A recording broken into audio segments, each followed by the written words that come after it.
ഹിന്ദി എക്സാമിന് ക്വസ്റ്റ്യൻസ് വരുമ്പോ നമ്മുടെ ചാപ്റ്ററിൽ ഒരു പോർഷൻ അവിടെ തന്നിട്ടുണ്ടാവും. ആ തന്നതിൽ നിന്ന് തന്നെ നമുക്ക് ആൻസേഴ്സ് എഴുതാൻ പറ്റും. അതാണ് നമുക്ക് ഈ വീഡിയോയിൽ നോക്കാം. ഈ ചാപ്റ്ററിലെ ഫസ്റ്റ് ക്വസ്റ്റ്യൻ ഇങ്ങനെ തന്നിരിക്കുന്നത്, ചിടിയ ക്യോം ചിപ്കർ ഗാത്തി ഹെ. കിളി പക്ഷി എന്തുകൊണ്ട്, ക്യോം എന്തുകൊണ്ട്, ചിപ്കർ ഗാത്തി ഹെ ഒളിച്ചിരുന്ന് പാടുന്നു. ചിപ്കർ എന്ന് പറയുമ്പോൾ ഒളിച്ചിരുന്ന് എന്നുള്ള അർത്ഥത്തിലാണ്. അപ്പൊ എന്തുകൊണ്ടാണ് കിളി ഒളിച്ചിരുന്ന് പാടുന്നത്? കിളിക്ക് മനുഷ്യരെ പേടിയാണ്. മാനവ് കോ വഹ് ഡർത്തി ഹെ. മനുഷ്യരെ അല്ലെങ്കിൽ മനുഷ്യരെ കിളിക്ക് എന്നുള്ളതിന് വഹ് എന്നാ വെച്ചിരിക്കുന്നത്. ഡർത്തി ഹെ പേടിയാണ്. അപ്പം ഇതാണ് ഇതിന്റെ റീസൺ. ഇതേ കാര്യം തന്നെ നമുക്ക് രണ്ടാമത്തെ ക്വസ്റ്റിനും ആൻസർ ആക്കി എഴുതാം. ലാഖ് ബുലാവും ലേക്കിൻ മേരെ പാസ്ന ആനെ വാലി ചിടിയ. ലക്ഷം പ്രാവശ്യം വിളിച്ചാലും പക്ഷേ മേരെ പാസ്ന ആനെ വാലി ചിടിയ എന്റെ അടുത്ത് വരാത്ത പക്ഷി. ക്യോം എന്തുകൊണ്ടാണ് കിളി എത്ര പ്രാവശ്യം വിളിച്ചാലും അടുത്ത് വരാത്തത് എന്നാണ് ചോദിച്ചിരിക്കുന്നത്. അവിടെ നമുക്ക് ഇതേ കാര്യം തന്നെ ആൻസർ ആക്കി വെക്കാം. മാനവ് കോ വഹ് ഡർത്തി ഹെ.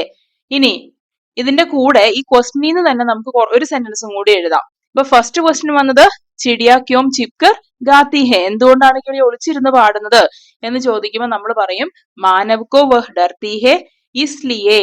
ഇതുകൊണ്ട് എന്നുള്ള അർത്ഥമാണ്. ചിടിയ ചിപ്കർ ഗാത്തി ഹെ. അത് ഇവിടെ തന്നെ ക്വസ്റ്റിനിൽ തന്നെ നോക്കി എഴുതാം. ചിടിയ ചിപ്കർ ഗാത്തി ഹെ.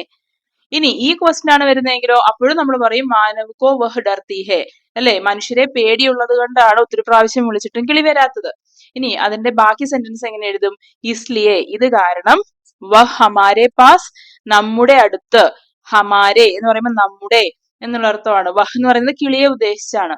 കിളി നമ്മുടെ അടുത്ത്, പാസ് ന ആത്തി ഹെ. ആനേവാലി വരുന്നില്ല എന്നാ പറയുന്നത്. അപ്പം ന ആത്തി ഹെ വരുന്നില്ല എന്ന് ആക്കി.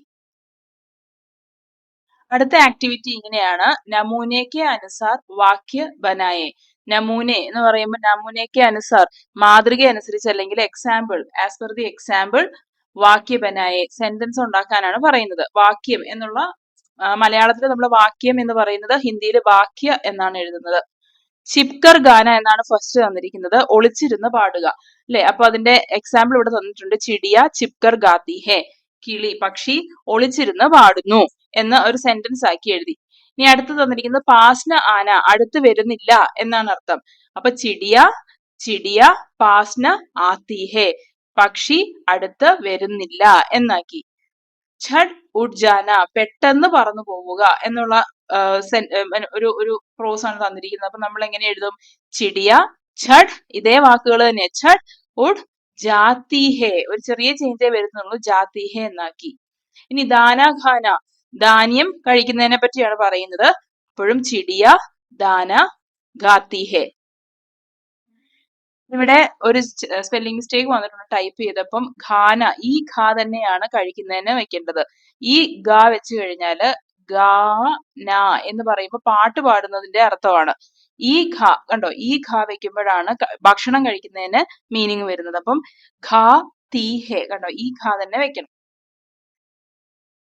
അടുത്ത ആക്ടിവിറ്റി വന്നിരിക്കുന്നത് സമാന അർത്ഥ ഢൂണ്ടെ പത്തേം ഭരെ.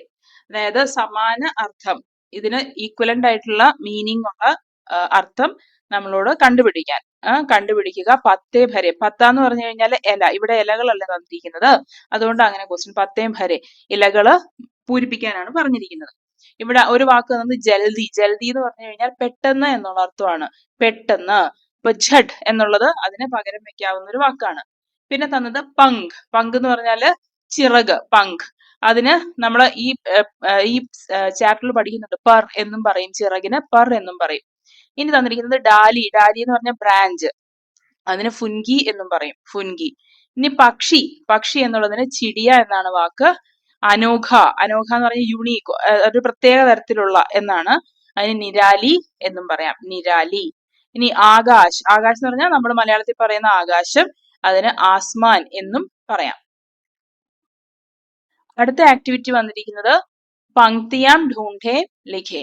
അതായത് പങ്ക്തിയാം വരികൾ കണ്ടെത്തൂ, പങ്ക്തിയാം ഢൂണ്ടെ ലിഖെ എന്നിട്ട് കണ്ടെത്തിയിട്ട് എഴുതാൻ. നമുക്ക് എന്തായാലും ടെക്സ്റ്റിലത്തെ പോർഷൻ തരും, അതിനകത്ത് ഉൾക്കൊണ്ടിട്ടുള്ള വരികളായിരിക്കും നോക്കി എഴുതേണ്ടത്. അപ്പൊ അർത്ഥം മനസ്സിലാക്കുക, ക്വസ്റ്റ്യന്റെ അർത്ഥം മനസ്സിലാക്കുക എന്നുള്ളതാണ് ഇമ്പോർട്ടന്റ്. ഇവിടെ വന്നിരിക്കുന്നത് ചിടിയ ഏക് ഡാലി സെ ദൂസരി ഡാലി പർ ഉഡ് ജാത്തി ഹെ. ചിടിയ എന്ന് പറയുമ്പോൾ കിളി, ഏക് ഡാലി സെ ഒരു ബ്രാഞ്ചിൽ നിന്ന്, ദൂസരി ഡാലി പർ അടുത്ത വേറൊരു ബ്രാഞ്ചിലേക്ക്, ഉഡ് ജാത്തി ഹെ പറന്നു പോകുന്നു. ഈ ഒരു അർത്ഥം വരുന്ന സെന്റൻസ് അല്ലെങ്കിൽ like lines from the poem ആണ് അവർ ചോദിക്കുന്നത്. ഇസ് ഡാലി സെ ഉസ് ഡാലി പർ ഉഡ് ഉഡ് ജാനെ വാലി ചിടിയ എന്ന് നമ്മുടെ കവിതയിലുണ്ട്. അതേ സെന്റൻസ് നമ്മൾ നോക്കി എഴുതിയാൽ മതി. ഇനി അടുത്തത് തന്നിരിക്കുന്നത് ചിടിയ ലോഗോ കെ പാസ് നെഹി ആത്തി ഹെ. ചിടിയ എന്ന് പറയുമ്പോൾ പക്ഷി, ലോഗോം ലോഗ് എന്ന് പറഞ്ഞു കഴിഞ്ഞാൽ ആളുകൾ, ലോഗോം കെ പാസ് ആളുകളുടെ അടുത്ത്, നെഹി ആത്തി ഹെ വരുന്നില്ല.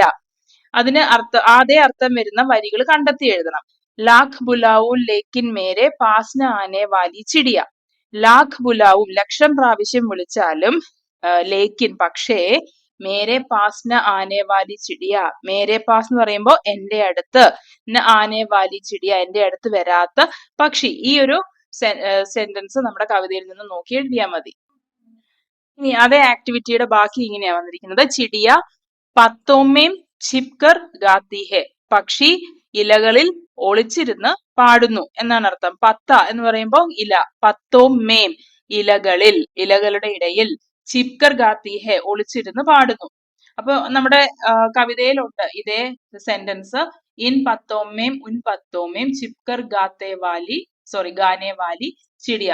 അപ്പം ഈ ഇലകളിലും ആ ഇലകളിലും ഒളിച്ചിരുന്ന് പാടുന്ന പക്ഷി എന്ന സെന്റൻസ് ആ കവിത തന്നിട്ടുണ്ടാവും, എന്ന് നോക്കി എഴുതാം. അടുത്തത് ചിടിയ ദാന ഖാക്കർ ജൽദി ഉഡ് ജാത്തി ഹെ. ചിടിയ പക്ഷി, ദാന ഖാക്കർ ധാന്യം കഴിച്ചിട്ട്, ജൽദി പെട്ടെന്ന്, ഉഡ് ജാത്തി ഹെ പറന്നു പോകുന്നു. ഈ അർത്ഥം വരുന്ന വരികള് ദാന ഖാക്കർ പർ ഫഡ്കാക്കർ ധാന്യം കഴിച്ചിട്ട് ചിറകടിച്ച്, ഝഡ് ഉഡ് ജാനെ വാലി ചിടിയ പെട്ടെന്ന്, ഝഡ് എന്നുള്ള വാക്കുമാണ് ജൽദി എന്നുള്ളതിന് പകരം ഉപയോഗിച്ചിരിക്കുന്നത് അല്ലെ. ഝഡ് ഉഡ് ജാനെ വാലി ചിടിയ പെട്ടെന്ന് പറന്നു പോകുന്ന പക്ഷി.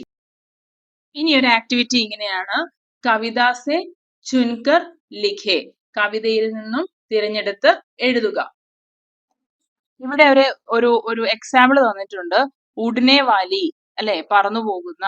അതുപോലത്തെ വാക്കുകൾ നമ്മുടെ കവിതയിൽ ഒരുപാടുണ്ട്. അപ്പൊ നമുക്ക് കവിതയിൽ തന്ന പോർഷൻ, ക്വസ്റ്റ്യൻ പേപ്പറിലുള്ള പോർഷൻ എന്താണോ അതിൽ നിന്നും ഇതുപോലെയുള്ള വാക്കുകൾ നോക്കി എഴുതണം. ഗാനെ വാലി, ഖാനെ വാലി, ജാനെ വാലി, ആനെ വാലി, ഈ വാക്കുകളെല്ലാം നമ്മുടെ കവിതയിലുണ്ട്. ഇതില് ഏതാണോ ക്വസ്റ്റ്യൻ പേപ്പറിൽ വന്നത് അത് നോക്കി എഴുതണം.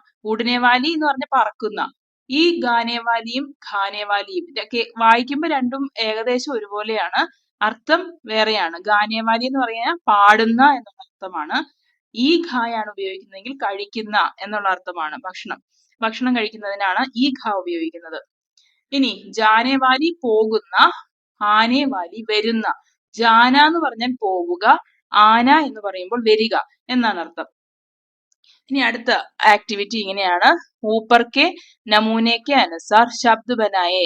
ഉടനെ വാലി എന്നിവിടെ തന്നിട്ടില്ലേ, അതാണ് ഊപ്പർ കെ മുകളിലുള്ള. ഊപ്പർ എന്ന് പറഞ്ഞാൽ മുകളിൽ, എബവ്. അപ്പം ഊപ്പർ കെ നമൂനെ കെ അനുസാർ. നമൂനെ കെ അനുസാർ എന്ന് പറയുമ്പോൾ എക്സാമ്പിൾ അനുസരിച്ച്, ഇവിടെ തന്നിരിക്കുന്നത് അനുസരിച്ച്. അനുസാർ എന്ന് പറയുമ്പോൾ മലയാളത്തിൽ അനുസരിച്ച് എന്ന് പറയുന്നത് പോലെ തന്നെ ശബ്ദ ബനായേ വേർഡ്സ് ഉണ്ടാക്കാനാണ് പറയുന്നത്. ഓക്കെ.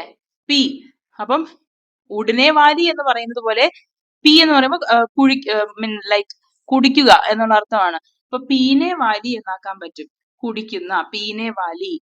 ദേഖ് കാണുക എന്നുള്ള അർത്ഥമാണ്. അപ്പൊ ദേഖ്നെ വാലി, ദേഖ്നെ വാലി എന്നാക്കാൻ പറ്റും. ഭീഗ് നനഞ്ഞ എന്ന അർത്ഥമാണ്, ഭീഗ്. അപ്പൊ ഭീഗനെ വാലി, ഭീഗനെ വാലി.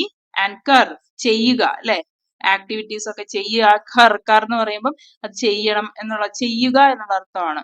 അപ്പോ കർണേ വാലി. കുട്ടികൾക്ക് ആക്ടിവിറ്റി എല്ലാം മനസ്സിലായെന്ന് വിശ്വസിക്കുന്നു. Thank you.